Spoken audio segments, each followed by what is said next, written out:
ఇవాళ నరేంద్ర మోడీ గారు ఏం మాట్లాడుతున్నాడా? నిన్నమనైన మాటలు చూసిండు కదా. ఈ నిన్న కూడా హిందువుల ఆస్తులన్నీ గుంజుకోనంట ముస్లింలకు వంచి పెడతారంట. ఈ దేశ ప్రధానమంత్రి ఈ రకంగా మాట్లాడడం ఈ దేశానికి గౌరవమా అని నేను అడుగుతున్నా. ఈడున్న మా మిత్రులందరూ, మీ నాయనలు, మీ చిన్నాయనలు, మీ తాతలు, చిన్న తాతలు, పెద్ద తాతలు, లేకపోతే మీ అన్నదమ్ములు తండ్రి కొడుకుకు ఆస్తి ఇవ్వాలన్నా చట్టం ఉంది, చట్ట ప్రకారం ఆస్తి బదిలీ చేయాలి. అన్నదమ్ములు ఆస్తులు పంచుకోవాలన్నా చట్ట ప్రకారం పెద్ద మనుషులను కూర్చొని తెంచుకొని విరాసత్ తీసుకొని విరాసత్ ప్రకారం అన్నదమ్ముల ఆస్తులు తీసుకోవాలి. ఒకటి ఆస్తి ఇంకోటి ఆస్తికి మారాలంటే సబ్ రిజిస్ట్రార్లో పోయి రిజిస్ట్రేషన్ చేసి మొత్తం కనుక్కోవాలి.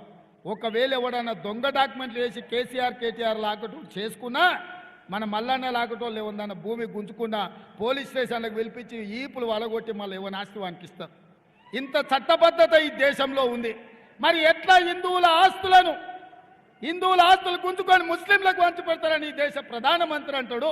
డాక్టర్ బాబాసాహెబ్ అంబేద్కర్ రచించిన రాజ్యాంగం మీద ఒట్టేసి ప్రధానమంత్రి బాధ్యత తీసుకున్న నరేంద్ర మోడీ, నీకు ఇది తగునా? ఎన్నికల్లో నెగ్గడం కోసం ఇంత నీచమైన రాజకీయాలు చేస్తావా?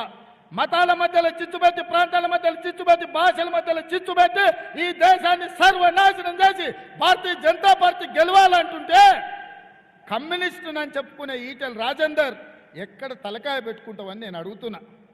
మీ నాయకుడు, ఈ దేశానికి ప్రధానమంత్రిగా ఉన్న నరేంద్ర మోడీ ఇంత నీచంగా మాట్లాడుతుంటే ఇంకా భారతీయ జనతా పార్టీకి ఓట్లేయమని నువ్వు ఎట్లా అడుగుతావు ఈటెల రాజేందర్ అని నేను అడగదలుచుకున్నా. ఇయ్యాల